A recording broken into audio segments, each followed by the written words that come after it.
왜 나만 다를까? 교실 창가, 가장 구석진 자리에 앉은 강하늘은 운동장을 가로지르는 햇살을 멍하니 바라보며 생각했다. 햇살은 누구에게나 공평하게 쏟아지는 듯했지만 하늘에게는 유독 날카로운 바늘처럼 느껴질 때가 많았다. 새 학년, 새 학급. 20개가 넘는 시선들이 흘깃거리며 자신에게 와닿았다가 흩어지는 것을 애써 모른 척했다. 익숙한 일이었지만 매번 심장이 불편하게 쿵쾅거렸다. 검은 피부, 아무리 애써도 차분해지지 않는 곱슬머리. 엄마를 닮은 이 외모는 서울의 한 평범한 인문계 고등학교에서 너무나도 눈에 띄는 존재감을 드러냈다. 야, 저기 봐. 쟤 또 우리 반이냐? 복도에서 들려오는 수군거림. 목소리의 주인은 김태용이었다. 반의 실세, 부잣집 아들, 운동도 잘하고 인기도 많은, 그래서 더 오만한 아이.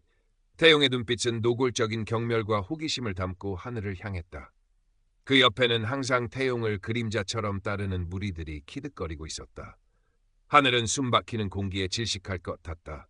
또 시작이구나. 지긋지긋한 시선과 편견의 감옥. 담임 선생님은 첫 인사에서 서로 존중하고 배려하는 아름다운 학급을 만들자고 했지만 그 말은 교실 안을 떠도는 먼지처럼 공허하게 흩어졌다. 선생님의 눈은 하늘에게 잠시 머물렀지만 그 이상은 아니었다.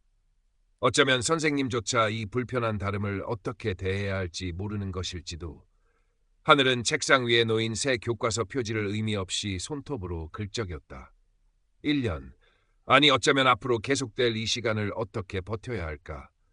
점심시간, 급식실은 떠들썩한 아이들의 웃음소리로 가득했지만 하늘은 그 소음 속에서 철저히 혼자였다. 식판을 들고 구석진 자리를 찾아 앉으면 주변의 아이들은 마치 전염병이라도 옮을 것처럼 슬금슬금 자리를 피했다. 밥알은 모래알처럼 까끌거렸고 음식은 아무런 맛도 느껴지지 않았다. 괜찮아, 익숙하잖아. 하늘은 스스로에게 주문을 걸듯 되뇌었지만 심장은 여전히 불편하게 뛰었다. 어머니는 하늘이가 아주 어릴 때 병으로 돌아가셨다. 아프리카계 미국인이었던 어머니는 늘 하늘이에게 넌 특별하고 아름다운 아이란다. 하늘아, 내 모습 그대로를 사랑하렴 이라고 속삭여주곤 했다. 하지만 어머니가 떠난 세상에서 그 말은 공허한 메아리일 뿐이었다. 한국인 아버지는 말수가 적고 표현이 서툰 사람이었다. 하늘이를 사랑하는 마음은 진심이었지만 딸이 겪는 섬세한 아픔까지는 헤아리지 못했다. 아버지는 그저 강하게 커야 한다라는 말만 반복할 뿐이었다. 강해진다는 건 이 모든 차별과 편견에 무뎌진다는 뜻일까? 하늘은 그 방법을 알지 못했다. 학교 축제 준비가 시작되면서 하늘이의 괴로움은 더욱 깊어졌다. 김태용은 노골적으로 하늘이에게 모두가 꺼리는 자빌들을 떠맡겼다.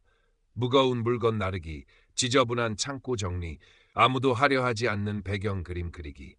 하늘은 묵묵히 그 모든 일을 해냈지만 태용은 사사건건 트집을 잡았다.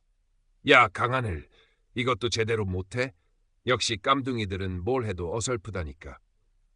태용의 목소리는 확성기처럼 교실 전체에 울려 퍼졌고 아이들은 약속이라도 한 듯 웃음을 터뜨렸다.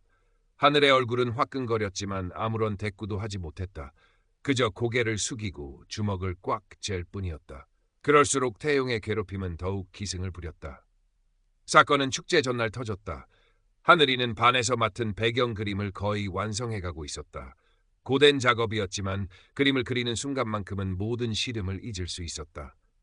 그때 태용이 일부러 하늘이의 물통을 발로 툭 쳤다.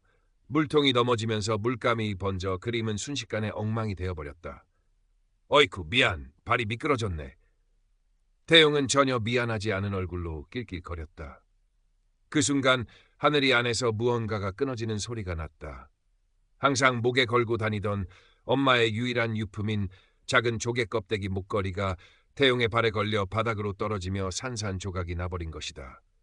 하얗게 부서진 조개 껍데기 조각들이 마치 하늘이의 심장처럼 느껴졌다. 너! 하늘이는 자신도 모르게 소리쳤다. 평소에 하늘이라면 상상도 할 수 없는 일이었다. 목소리는 분노와 슬픔으로 떨리고 있었다. 하지만 태용은 눈 하나 깜짝하지 않았다.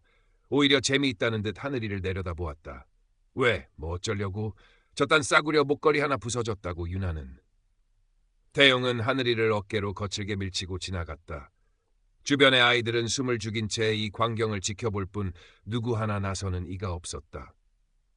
하늘이는 차가운 교실 바닥에 주저앉아 부서진 목걸이 조각들을 끌어모았다. 뜨거운 눈물이 뺨을 타고 흘러내었다. 엄마의 따뜻한 목소리가 넌 특별하고 아름다운 아이란다라고 속삭이던 그 목소리가 귓가에 맴도는 것 같았다. 하지만 지금 하늘이에게 남은 것은 산산조각난 목걸이와 깊은 절망감뿐이었다. 그날 밤 하늘이는 밤새도록 울었다. 다음 날부터 김태용의 괴롭힘은 더욱 노골적이고 집요해졌다. 하늘이의 교과서나 필기구가 사라지는 일이 잦아졌고 발표 시간에는 사소한 실수에도 비웃음이 터져 나왔다. 태용은 자신의 SNS에 하늘이를 암시하는 듯한 모욕적인 글귀나 우스꽝스러운 그림을 올리기도 했다. 익명이라는 가면 뒤에 숨어 퍼붓는 악의적인 댓글들은 하늘이의 가슴에 날카로운 비수처럼 꽂혔다. 하늘이는 점점 더 말수가 줄었고 그림자처럼 조용히 교실 구석을 지켰다. 성적은 곤두박질쳤고 한때 유일한 낙이었던 그림 그리기에도 손을 놓아버렸다. 아버지에게는 차마 털어놓을 수 없었다. 걱정을 끼치고 싶지 않았고 어쩌면 아버지는 자신의 고통을 이해하지 못할 것이라는 체념 때문이기도 했다. 절망의 늪에서 허우적거리던 하늘이에게 작은 빗줄기가 비친 것은 뜻밖의 순간이었다. 같은 반 박지민. 조용하고 눈에 띄지 않는 평범한 아이였다. 지민 역시 처음에는 다른 아이들처럼 하늘이가 겪는 부당한 일들을 그저 방관할 뿐이었다. 아니, 어쩌면 외면했다고 하는 편이 더 정확할 것이다. 김태용의 눈밖에 나는 것이 두려웠고 괜한 일에 엮이고 싶지 않았다. 그러던 어느 날 지민은 우연히 미술실 구석에서 홀로 울고 있는 하늘이를 보게 되었다. 하늘이의 손에는 부서진 조개껍데기 목걸이 조각들이 들려 있었다. 어깨를 떨며 소리 없이 흐느끼는 하늘이의 모습은 지민의 마음에 큰 파문을 일으켰다. 그 작은 어깨가 감당하기에는 너무나 큰 슬픔과 외로움이 느껴졌다. 며칠 후 지민은 또 다른 장면을 목격했다. 급식실에서 한 아이가 실수로 하늘이의 옷에 음식을 쏟았는데 하늘이는 화를 내기는커녕 오히려 당황한 아이를 다독이며 괜찮다고 말하는 것이었다. 늘 위축되어 있고 어두워 보이기만 했던 하늘이에게서 예상치 못한 따뜻함과 배려심을 발견한 순간이었다. 지민은 며칠 밤낮을 고민했다. 외면하고 싶었지만 하늘이의 슬픈 눈망울과 그럼에도 불구하고 타인을 배려하는 모습이 자꾸만 떠올라 괴로웠다. 이대로 침묵한다면 자신 역시 김태용과 다를 바 없는 가해자가 되는 것만 같았다. 마침내 지민은 용기를 내기로 결심했다. 다음 날 지민은 일부러 하늘이의 옆자리에 앉았다. 어색한 침묵이 흘렀다. 지민은 몇 번이나 셔츠 자락을 만지작거리다 겨우 입을 열었다. 저기 하늘아, 그 목걸이 괜찮아? 하늘이는 깜짝 놀란 듯 지민을 바라보았다. 경계심과 당혹감이 뒤섞인 눈빛이었다. 지민은 진심을 담아 다시 말했다. 그날 봤어. 네가 우는 거. 그리고 정말 미안해. 내가 너무 비겁했어. 하늘이의 눈시울이 붉어졌다. 오랫동안 거봐왔던 상처가 터져나오듯 하늘이는 참았던 울음을 터뜨렸다. 지민은 아무 말 없이 하늘이의 어깨를 토닥여 주었다. 그날 두 사람은 처음으로 서로의 마음을 조금이나마 나누었다. 하늘이는 자신의 아픔을, 지민은 자신의 부끄러움을. 지민과의 만남은 하늘이에게 작은 변화를 가져다 주었다. 혼자라고만 생각했던 세상에 자신의 이야기를 들어주고 공감해주는 사람이 있다는 사실만으로도 큰 위안이 되었다. 지민은 점심시간마다 하늘이와 함께 밥을 먹었고 모르는 문제를 물어보면 친절하게 가르쳐 주었다. 때로는 김태용의 무리가 하늘이를 향해 수군거릴 때 슬쩍 하늘이의 앞을 막아서며 대신 시선을 받아주기도 했다. 하늘이 역시 조금씩 용기를 내기 시작했다. 김태용이 조롱 섞인 말을 던질 때 예전처럼 고개를 숙이기보다는 똑바로 그의 눈을 쳐다보았다. 목소리는 떨렸지만 그러지 마 라고 짧게나마 항의하기도 했다. 물론 그런다고 해서 김태용의 괴롭힘이 멈춘 것은 아니었다. 오히려 하늘이의 작은 반항은 그의 심기를 더욱 건드렸고 태용은 하늘이와 지민을 함께 괴롭힐 새로운 방법을 모색하기 시작했다. 김태용은 하늘이를 학교에서 완전히 매장시킬 계획을 꾸몄다. 곧 있을 학교 방송제에 출품할 예정이었던 방송반의 고가 카메라 렌즈를 몰래 훔쳐 하늘이의 사물함에 넣어두고 절도 누명을 씌우려는 것이었다. 치밀하게 계획된 범행이었다. 태용은 방송반 부원 중 자신의 말을 잘 듣는 후배를 시켜 카메라 관리 소홀을 빌미로 소란을 피우게 하고 그 과정에서 자연스럽게 하늘이가 용의자로 지목되도록 판을 짰다. 하늘이가 평소 조용하고 존재감이 없다는 점, 그리고 최근 자신에게 반항적인 태도를 보였다는 점 등을 교묘하게 이용하려는 속셈이었다. 만약 이 계획이 성공한다면 하늘이는 절도범이라는 낙인이 찍힌 채 학교를 떠나야 할지도 모르는 일이었다. 하늘이와 지민은 상상도 못한 거대한 음모가 자신들을 향해 다가오고 있음을 알지 못했다. 학교 방송제 준비로 떠들썩하던 어느 날 오후, 방송반에서 비명이 터져 나왔다. 방송제 출품작 촬영에 사용될 예정이었던 고가의 카메라 렌즈가 감쪽같이 사라진 것이다. 방송반 담당 선생님과 학생들은 당황했고 곧 학교 전체에 소문이 퍼지기 시작했다. 렌즈가 없어졌대. 누가 훔쳐간 거 아닐까? 요즘 학교에 이상한 애들 많잖아. 조심해야 해. 김태용은 이때다 싶었다. 그는 미리 계획한 대로 자신의 추종자들을 시켜 은근슬쩍 하늘이에 대한 의심을 퍼뜨리기 시작했다. 강하늘 걔 요즘 좀 이상하지 않아? 혼자 중얼거리기도 하고 눈빛도 이상하고. 그러고 보니 걔 비싼 물건 같은 거에 관심 많아 보이던데 혹시. 근거 없는 소문은 꼬리에 꼬리를 물고 부풀려졌다. 학생부에선 즉각 조사에 착수했고 가장 먼저 하늘이가 용의선상에 올랐다. 태용이 미리 흘려놓은 하늘이가 카메라 주변을 어슬렁거렸다는 거짓 목격담과 평소 하늘이의 조용하고 내성적인 성격이 오히려 의심을 증폭시키는 요인이 되었다. 학생부 교사는 하늘이를 따로 불러 추궁하기 시작했다. 강하늘, 내가 방송반 카메라 렌즈 가져갔니? 솔직하게 말하면 선처해 줄 수도 있어. 하늘이는 당황해서 얼굴이 하얗게 질렸다. 아니에요, 선생님. 저는 정말 아무것도 몰라요. 모른다고? CCTV 사각지대에서 내 모습이 잠깐 보이던데? 그리고 네 사물함도 한번 봐야겠다. 결국 하늘이의 사물함에서는 태용이 몰래 넣어둔 렌즈가 발견되었다. 하늘이는 눈앞이 캄캄해지는 것을 느꼈다. 아무리 결백을 주장해도 명백한 증거 앞에서 선생님과 학생들의 시선은 차갑기만 했다. 하늘이는 마치 깊은 수렁에 빠진 듯한 절망감에 휩싸였다. 저는 정말 아니에요. 누가 저한테 누명을 씌운 거예요. 하늘이의 떨리는 목소리는 누구에게도 가닿지 못했다. 김태용은 회심의 미소를 지으며 이 모든 상황을 즐기고 있었다. 그의 계획은 완벽하게 성공하는 듯 보였다. 그때 박지민이 학생부실 문을 박차고 들어섰다. 지민의 얼굴은 땀과 눈물로 얼룩져 있었지만 눈빛만큼은 그 어느 때보다 단호했다. 지민의 손에는 작은 USB 하나가 들려 있었다. 선생님, 강하늘은 범인이 아니에요. 여기 증거가 있어요. 지민은 며칠 전부터 하늘이 주변에서 벌어지는 이상한 일들을 감지하고 있었다. 태용이 하늘이를 궁지로 몰아넣기 위해 무언가를 꾸미고 있다는 불길한 예감이 들었던 것이다. 하늘이가 용의자로 지목되자 지민은 밤새도록 학교 주변 상가의 CCTV를 확인하고 태용의 SNS 대화 내용을 샅샅이 뒤졌다. 그리고 마침내 태용이 후배에게 카메라 렌즈를 훔쳐 하늘이의 사물함에 넣으라고 지시하는 내용이 담긴 메신저 대화 캡처와 사건 당일 태용이 방송반실 근처를 의심스럽게 서성이는 모습이 찍힌 흐릿한 영상을 찾아낸 것이었다. USB에 담긴 영상과 대화 내용이 학생부실 컴퓨터 화면에 재생되자 방 안의 모든 사람들은 충격에 휩싸였다. 김태용의 치밀하고 악랄한 범행 계획이 고스란히 드러난 것이다. 태용은 얼굴이 새하얗게 질린 채 아무 말도 하지 못했다.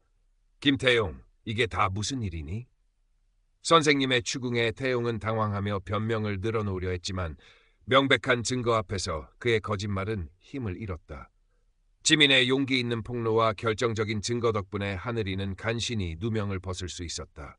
하늘이는 고마움과 미안함에 지민의 손을 꼭 잡고 눈물을 흘렸다. 지민 역시 눈물을 글썽이며 하늘이를 마주보았다. 차갑고 냉담했던 학생부실의 공기가 두 소녀의 뜨거운 눈물과 용기로 인해 조금씩 변하고 있었다.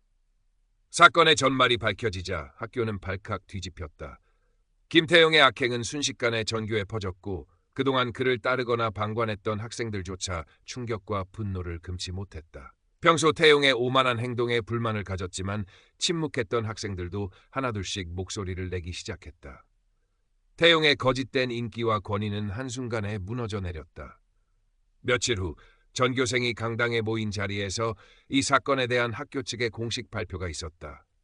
학생부장은 침통한 표정으로 사건의 경과를 설명하고 김태용에 대한 징계 결과를 발표했다. Current Part Characters 3,492, Total Characters 1,482우. 본교 학생 김태용 군은 동급생 강한을 양에게 지속적인 학교 폭력을 행사하고 절도 누명을 씌우려 한 사실이 명백히 확인되었습니다. 이에 학교는 교칙에 의거하여 김태용 군에게 강제 전학 및 특별 교육 이수라는 중징계를 결정하였습니다. 강당은 순간 정적에 휩싸였다. 학생들은 믿을 수 없다는 표정으로 서로를 쳐다보거나 고개를 숙인 채 깊은 생각에 잠겼다. 김태용은 강당 맨 뒷자리에 초라한 모습으로 앉아 있었다. 한때 자신만만했던 그의 얼굴에는 당혹감과 수치심 그리고 알 수 없는 분노가 뒤섞여 있었다. 그는 자신의 행동이 얼마나 큰 파장을 몰고 왔는지 그리고 자신의 미래가 어떻게 될지 가늠조차 하지 못하는 듯했다. 학생부장의 발표가 끝나자 뜻밖의 상황이 벌어졌다. 박지민이 떨리는 손으로 마이크를 잡고 앞으로 나선 것이다. 저는 강하늘의 친구 박지민입니다. 모든 시선이 지민에게 집중되었다. 지민은 심호흡을 한번 하고 또렷한 목소리로 말을 이어갔다. 저는 오랫동안 하늘이가 겪는 고통을 외면했습니다. 용기가 없었고 저에게 피해가 올까봐 두려웠습니다. 하지만 더 이상 침묵할 수 없었습니다. 하늘이에게 정말 미안하고 그리고 이 자리에 있는 많은 친구들에게도 묻고 싶습니다. 우리는 언제까지 이런 일들을 본 척해야 할까요? 언제까지 우리 주변의 아픔에 눈 감고 귀 막아야 할까요? 지민의 진심 어린 호소는 강당 안을 조용히 울렸다. 몇몇 학생들은 눈시울을 붉혔고 어떤 학생들은 깊은 생각에 잠긴 듯 고개를 끄덕였다. 그때 강당 한쪽에서 누군가가 자리에서 일어섰다. 하늘이었다. 창백했지만 그 어느 때보다 단단한 눈빛이었다. 하늘이는 천천히 지민의 옆으로 걸어 나왔다. 안녕하세요. 강하늘입니다. 하늘이의 목소리는 작았지만 이상하게도 강당 전체에 선명하게 울려 퍼졌다. 저는 오늘 이 자리에 서기까지 정말 많은 용기가 필요했습니다. 저는 제가 남들과 다르다는 이유로 오랫동안 혼자 아파하고 숨어 지냈습니다. 하지만 이제는 더 이상 그러고 싶지 않습니다. 저의 이 이야기가 저처럼 아파하는 또 다른 누군가에게 그리고 침묵하는 다수에게 아주 작은 용기라도 줄 수 있다면 저는 그것으로 충분합니다. 하늘이는 담담하게 자신이 겪었던 차별과 괴롭힘 그리고 이번 사건을 통해 느꼈던 감정들을 이야기했다. 꾸밈없는 진솔한 이야기는 학생들의 마음을 움직였다. 하늘이의 이야기가 끝나자 강당에서는 그 어떤 때보다 뜨거운 박수 소리가 터져나왔다. 그것은 단순한 격려의 박수가 아니었다. 변화를 향한 갈망과 공감의 박수였다. 그날 이후 학교에는 미묘하지만 분명한 변화의 바람이 불기 시작했다. 김태용은 며칠 뒤 조용히 학교를 떠났다. 그가 떠난 자리는 더 이상 두려움과 침묵의 공간이 아니었다. 학생들은 하늘이와 지민의 용기에 대해 이야기했고 학교 폭력과 차별 문제에 대해 진지하게 고민하기 시작했다. 복도에서 마주치는 하늘이를 향한 시선은 더 이상 호기심이나 경멸이 아니었다. 그곳에는 이해와 존중 그리고 따뜻한 응원의 마음이 담겨 있었다. 하늘이 역시 많이 달라졌다. 더 이상 사람들의 시선을 피해 구석에 숨지 않았다. 먼저 다가가 말을 걸고 밝게 웃기도 했다.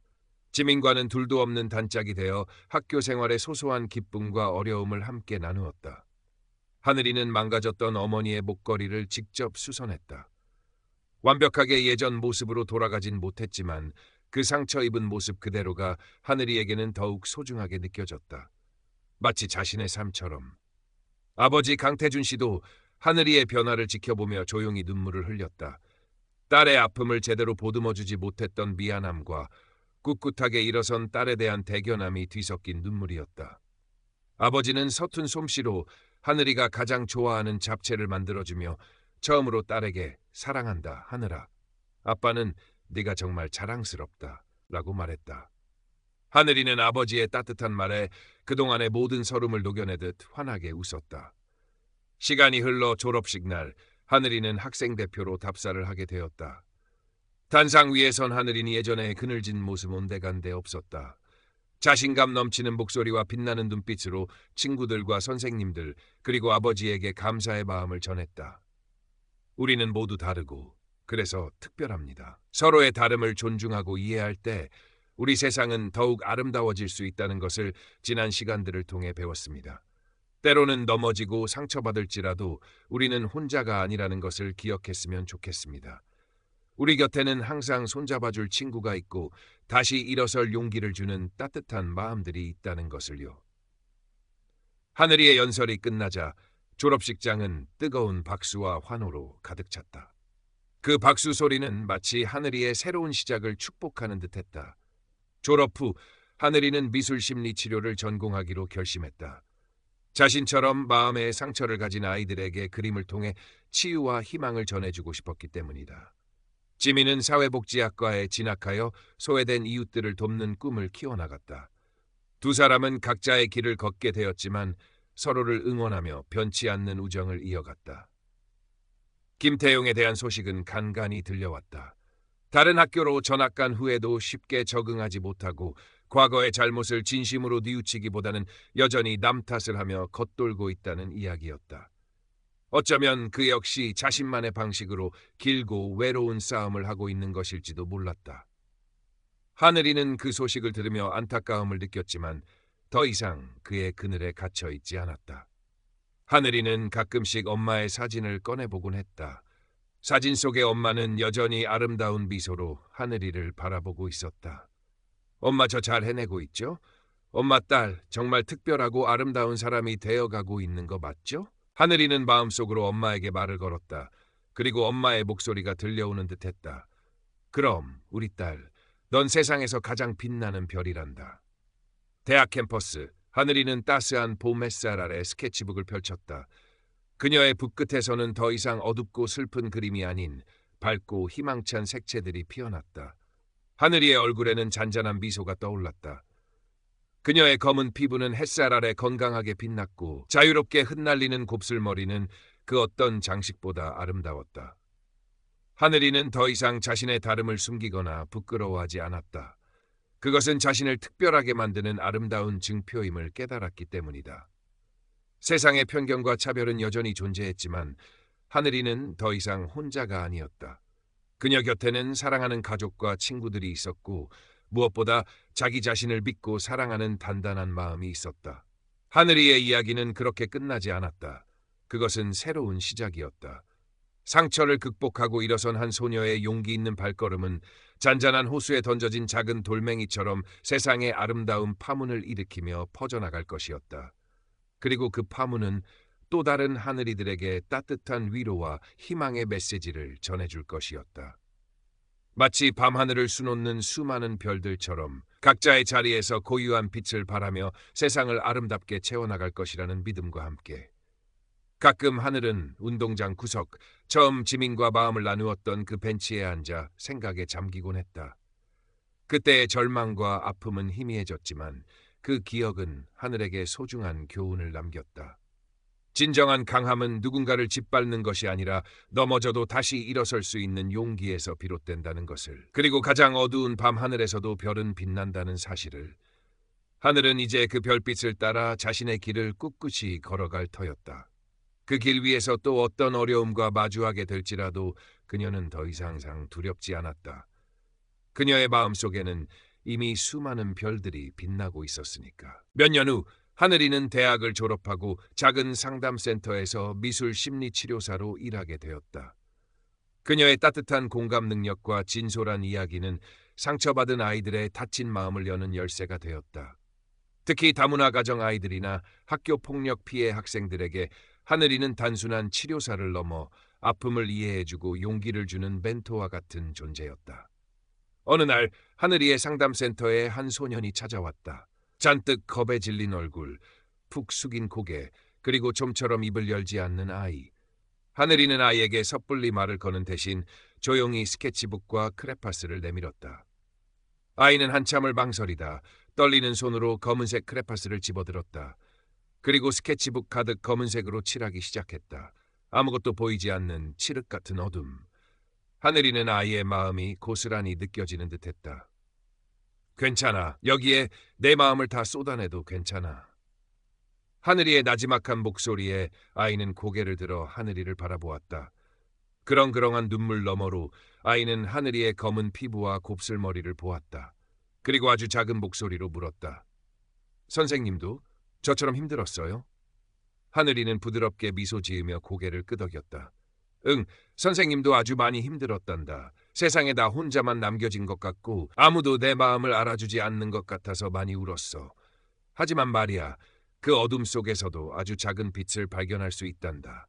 그리고 그 빛을 따라가다 보면 너도 모르는 사이에 아주 멋진 그림을 완성하게 될 거야.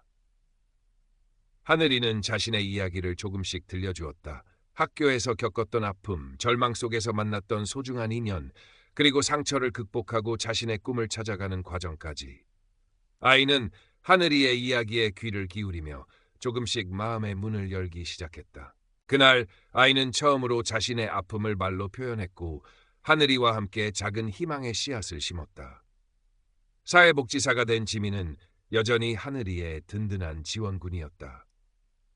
지민은 자신이 일하는 복지관 아이들을 하늘이의 상담센터에 연결해주기도 하고 함께 다문화 가정 지원 프로그램이나 학교 폭력 예방 캠페인을 기획하기도 했다. 두 사람은 각자의 자리에서 세상을 조금 더 따뜻한 곳으로 만들기 위해 노력하고 있었다.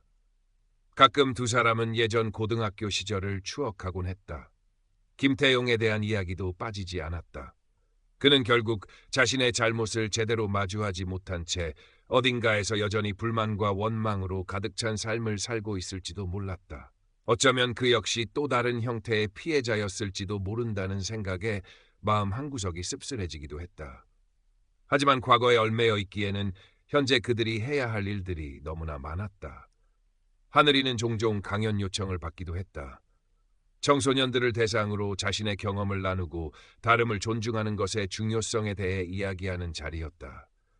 처음에는 사람들 앞에 서는 것이 어색하고 떨렸지만 진심을 담아 이야기할 때마다 반짝이는 아이들의 눈빛을 보며 큰 보람을 느꼈다. 한 강연이 끝나고 한 여학생이 하늘이에게 다가와 수줍게 편지를 건넸다. 선생님 이야기 듣고 정말 큰 용기를 얻었어요. 저도 선생님처럼 멋진 사람이 되고 싶어요. 편지에는 서툴지만 진심이 담긴 감사와 다짐의 글귀들이 적혀 있었다. 하늘이는 가슴 벅찬 감동을 느끼며 여학생의 손을 따뜻하게 잡아주었다. 자신이 과거에 그토록 바라던 위로와 용기를 이제는 다른 누군가에게 전해주고 있다는 사실이 믿기지 않았다. 하늘이의 상담센터 한쪽 벽에는 커다란 나무 그림이 걸려 있었다.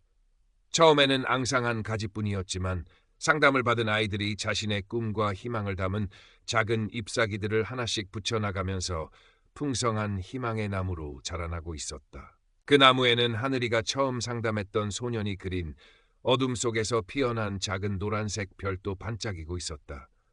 하늘이는 그 나무를 볼 때마다 생각했다. 상처 없는 삶은 없다고. 하지만 그 상처 위에 새로운 싹을 틔우고 아름다운 꽃을 피워낼 수 있는 힘 또한 우리 안에 있다고. 중요한 것은 넘어졌을 때 좌절하는 것이 아니라 다시 일어설 용기를 내는 것이라고. 그리고 그 여정은 결코 혼자가 아니라고. 오늘도 하늘이는 상담센터 문을 열며 찾아올 아이들을 기다린다. 그 아이들의 마음속 어둠을 밝혀줄 따뜻한 빛 한 줌을 건네기 위해. 그리고 언젠가 그 아이들이 또 다른 누군가의 어둠을 밝혀줄 수 있도록 희망의 씨앗을 심어주기 위해.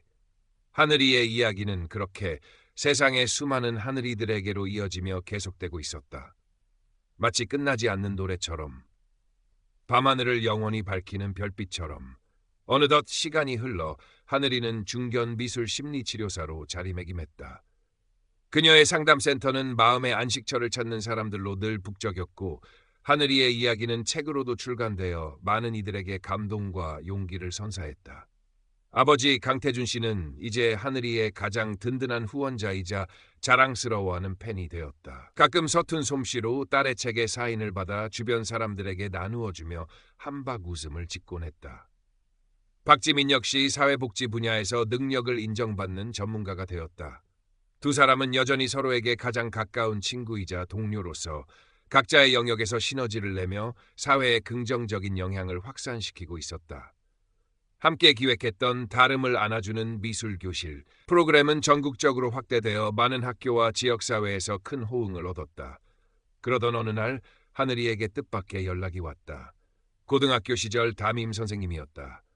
선생님은 많이 늙고 야윈 모습이었지만 하늘이를 바라보는 눈빛에는 따뜻함과 미안함이 어려 있었다. 하늘아, 오랜만이구나. 내 소식은 책이랑 뉴스를 통해서 종종 듣고 있었단다. 정말 훌륭하게 자라주어서 얼마나 고맙고 대견한지 모른다. 선생님은 한참을 머뭇거리다 어렵게 입을 열었다. 사실 오늘 너를 찾아온 건 사과하고 싶어서란다. 그때 내가 너의 아픔을 제대로 헤아리지 못했어. 교사로서 어른으로서 너를 지켜주지 못했던 것이 늘 마음에 걸렸단다. 너무 늦었지만 진심으로 사과하고 싶다. 하늘이는 선생님의 떨리는 손을 가만히 잡았다. 이미 오래전 일이었고 마음속 응어리도 대부분 풀렸다고 생각했지만 선생님의 진심 어린 사과는 마치 마지막 남은 작은 상처 조각까지 부드럽게 어루만져주는 듯했다. 선생님, 괜찮아요. 그때 선생님도 많이 힘드셨을 거라는 거 알아요. 그리고 그때의 경험들이 있었기에 지금의 제가 있을 수 있었다고 생각해요. 와주셔서 그리고 이렇게 말씀해 주셔서 정말 감사해요. 두 사람은 한참 동안 말없이 서로를 바라보았다.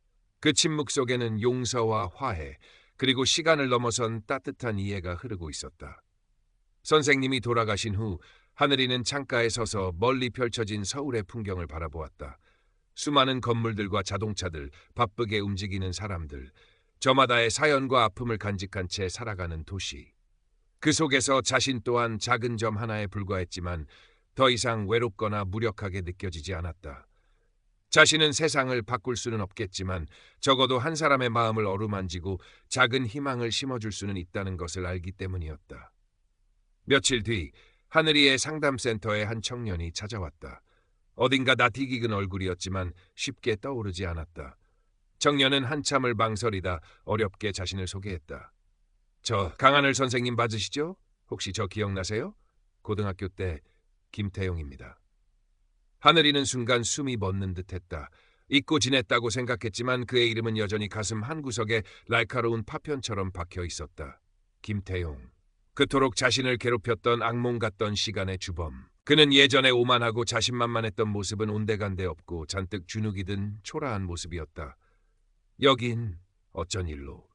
하늘이는 애써 침착하게 물었다. 선생님 책 읽었습니다. 그리고 강연도 몇 번 찾아가서 멀리서 봤고요. 정말 많이 변하셨더군요. 그리고 저도 많이 변했습니다. 김태용은 떨리는 목소리로 자신의 이야기를 털어놓기 시작했다.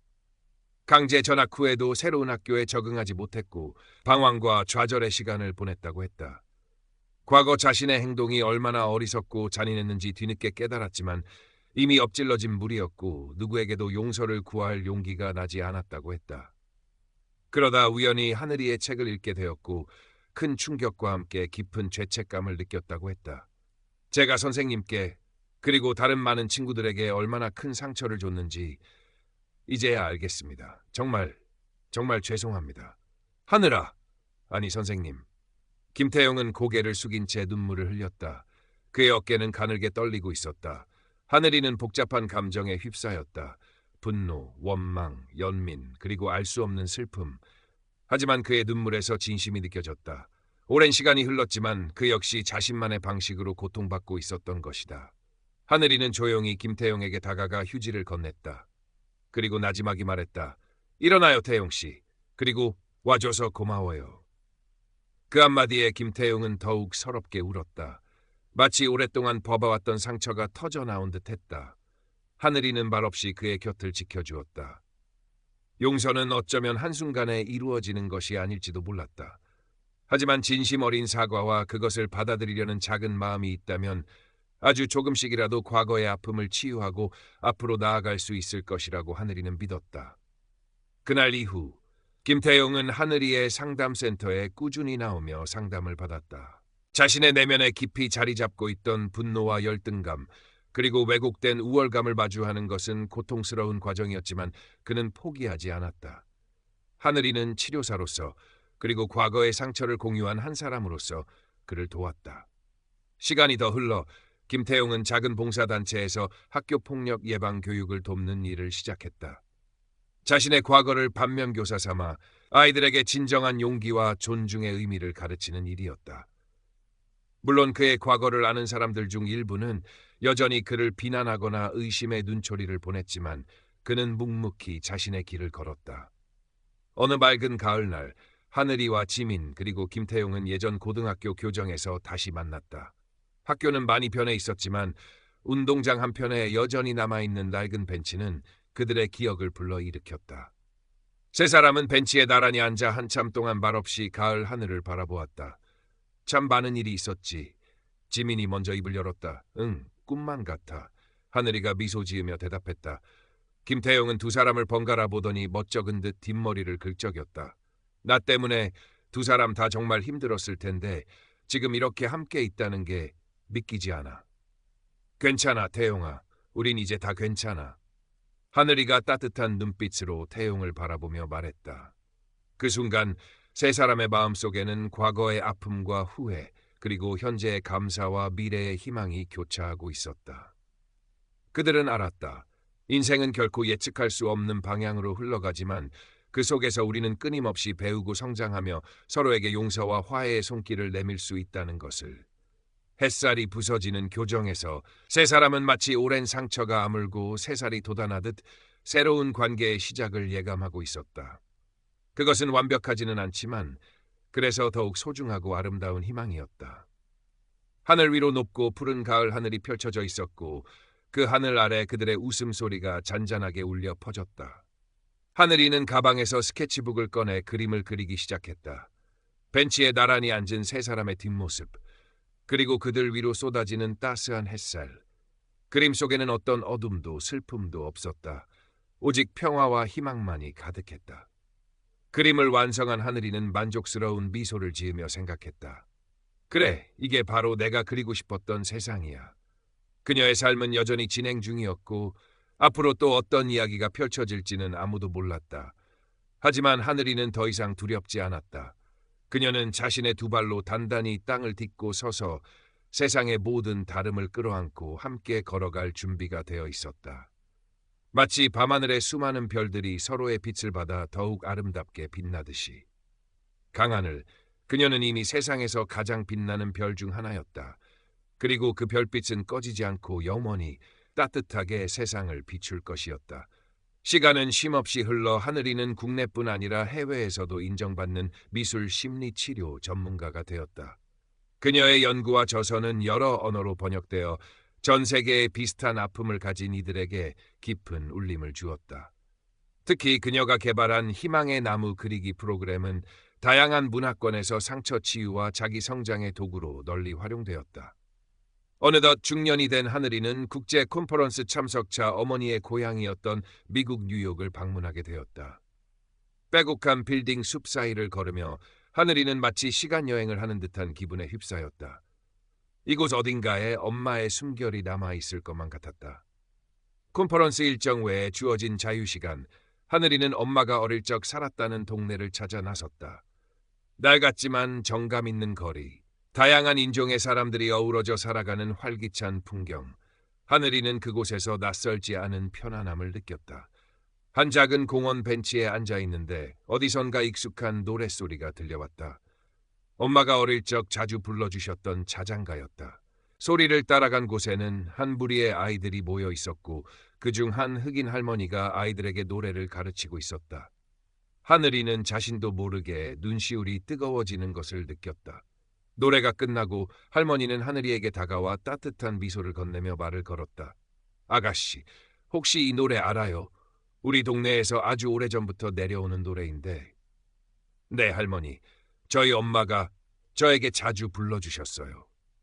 하늘이의 말에 할머니의 눈이 커졌다. 어머나, 그래요? 혹시 아가씨 어머니 성함이?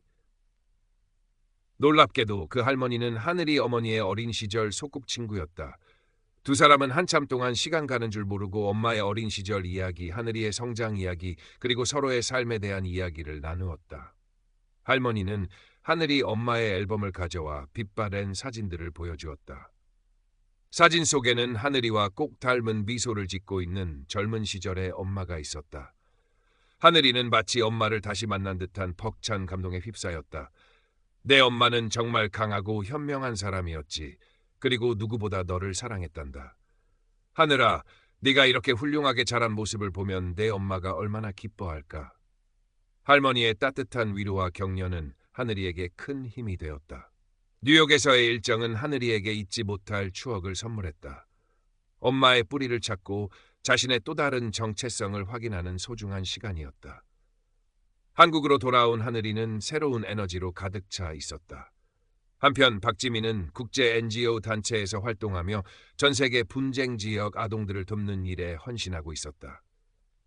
가끔 위험한 지역으로 떠나는 지민을 보며 하늘이는 걱정스러운 마음을 감출 수 없었지만 친구의 신념과 용기를 누구보다 잘 알기에 묵묵히 응원했다. 두 사람은 서로의 삶에 가장 큰 영향을 준 존재이자 영원한 소울메이트였다. 김태용 역시 꾸준히 변화된 삶을 살아가고 있었다. 그는 작은 사회적 기업을 운영하며 학교 폭력 피해 청소년들의 자립을 돕고 있었다. 그의 진심 어린 노력은 조금씩 사람들의 마음을 움직였고 과거의 과오를 용서하고 그를 지지하는 이들도 생겨났다. 가끔 하늘이와 지민, 태용은 함께 만나 식사를 하며 서로의 안부를 묻고 격려를 나누었다. 그들의 관계는 과거의 아픔을 넘어선 성숙하고 아름다운 우정으로 발전해 있었다. 어느덧 은퇴할 나이가 된 하늘이는 자신이 평생을 바쳐 일군 상담센터를 젊은 후배에게 물려주고 조용한 바닷가 마을로 내려와 작은 작업실을 열었다. 그곳에서 하늘이는 그림을 그리고 글을 쓰고 가끔 찾아오는 손님들과 차를 마시며 소박하지만 행복한 노년을 보내고 있었다.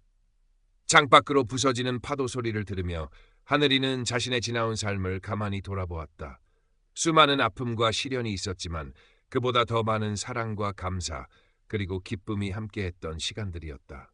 만약 시간을 되돌릴 수 있다 해도 자신은 똑같은 선택을 했을 것이라고 생각했다. 모든 경험들이 지금의 자신을 만들었고 그 모든 순간들이 소중했으니까. 하늘이의 작업실 한쪽 벽에는 여전히 그 희망의 나무 그림이 걸려 있었다. 이제는 전 세계 아이들이 보내온 각양각색의 잎사귀들로 더욱 풍성하고 아름다운 모습이었다. 그 나무는 마치 하늘이의 삶 그 자체를 상징하는 듯했다. 수많은 상처를 끌어안고도 꿋꿋하게 자라나 세상의 따뜻한 그늘과 아름다운 열매를 선물하는 그런 나무. 오늘도 하늘이는 붓을 들었다. 그녀의 스케치북에는 또 어떤 희망의 이야기가 피어날까. 세상은 여전히 불완전하고 아픔이 가득하지만 그 속에서도 우리는 끊임없이 사랑하고 용서하고 함께 성장하며 아름다운 그림을 그려나갈 수 있다는 것을 하늘이는 믿었다. 그리고 그 믿음은 그녀의 삶을 통해 세상에 전해지는 가장 강력하고 아름다운 메시지였다. 해질녘, 노을빛이 작업실 창가를 부드럽게 물들이고 있었다. 하늘이는 그 평화로운 풍경 속에서 조용히 미소 지었다. 그녀의 마음은 더없이 충만하고 평화로웠다. Current Parks 399, Total Characters 3TN492. 하늘이의 이야기는 그녀가 세상을 떠난 후에도 오랫동안 사람들의 입에 오르내렸다. 그녀가 남긴 책과 그림, 그리고 그녀의 삶 자체가 많은 이들에게 깊은 영감을 주었다. 특히 그녀가 마지막까지 애정을 쏟았던 희망의 나무 그리기 프로그램은 전 세계 수많은 학교와 상담기관에서 정규 프로그램으로 채택되어 수많은 아이들이 자신의 아픔을 표현하고 치유하며 건강하게 성장하는 데 도움을 주었다. 박지민은 하늘이의 뜻을 이어받아 강하늘 재단을 설립했다. 재단은 학교 폭력 및 차별 피해 아동 청소년 지원, 다문화 가정 아동 교육 지원, 미술 심리 치료 프로그램 개발 및 보급 등 다양한 사업을 펼치며 하늘이가 꿈꿨던 다름이 존중받고 모두가 함께 행복한 세상을 만들어가는 데 힘썼다. 김태용 역시 재단의 이사로 참여하여 자신의 경험을 바탕으로 진심을 다해 활동했다. 그의 변화된 모습은 많은 이들에게 과거의 잘못을 뉘우치고 새로운 삶을 살아갈 수 있다는 희망을 주었다. 세월이 흘러 하늘이와 지민, 태용이 다녔던 그 고등학교의 운동장 한편에는 작은 기념비가 세워졌다. 기념비에는 하늘이가 졸업식 답사에서 했던 말의 일부가 새겨져 있었다. 우리는 모두 다르고 그래서 특별합니다. 서로의 다름을 존중하고 이해할 때 우리 세상은 더욱 아름다워질 수 있다는 것을 기억해 주세요. 그 아래에는 세 사람의 이름과 함께 용기와 연대로 세상을 바꾼 아름다운 별들에게라는 문구가 적혀 있었다. 학생들은 그 기념비를 지날 때마다 잠시 걸음을 멈추고 그들이 남긴 이야기와 의미를 되새기곤 했다. 학교의 분위기는 예전과는 확연히 달라져 있었다. 더 이상 외모나 배경 때문에 누군가를 차별하거나 괴롭히는 일은 찾아보기 힘들었다. 학생들은 서로의 다름을 자연스럽게 받아들이고 함께 어울리며 건강한 관계를 만들어 나가고 있었다. 하늘이가 뿌린 작은 씨앗이 마침내 아름다운 숲을 이룬 것이었다. 오늘 하늘이의 기일에는 많은 사람들이 그녀를 추모하기 위해 바닷가 마을의 작은 작업실을 찾았다. 작업실은 여전히 그녀의 온기가 남아있는 듯 따뜻했고 창가에는 그녀가 마지막으로 그리던 그림이 놓여 있었다. 그것은 밤하늘을 가득 채운 수많은 별들이 서로의 빛을 받아 더욱 아름답게 빛나는 그림이었다. 그림 아래에는 이런 글귀가 적혀 있었다. 가장 어두운 밤에도 별은 빛난다. 그리고 우리 모두는 누군가의 별이다. 사람들은 그림을 보며 조용히 눈물을 흘리기도 하고 잔잔한 미소를 짓기도 했다. 하늘이는 떠났지만 그녀가 남긴 사랑과 희망의 메시지는 영원히 사람들의 마음속에 남아 별빛처럼 빛날 것이었다. 마치 그녀 자신이 그랬던 것처럼. 작업실 창밖으로는 여전히 푸른 바다가 넘실거리고 있었고 하늘 위로는 눈부신 햇살이 쏟아지고 있었다. 세상은 여전히 아름다웠고 그 아름다움 속에는 강하늘이라는 한 사람의 용기 있는 삶이 깊이 새겨져 있었다. 그녀의 이야기는 끝나지 않고 세대를 넘어 계속해서 이어질 것이다. 더 나은 세상을 꿈꾸는 모든 이들의 가슴 속에 영원한 별빛으로 남아 길을 밝혀줄 것이다.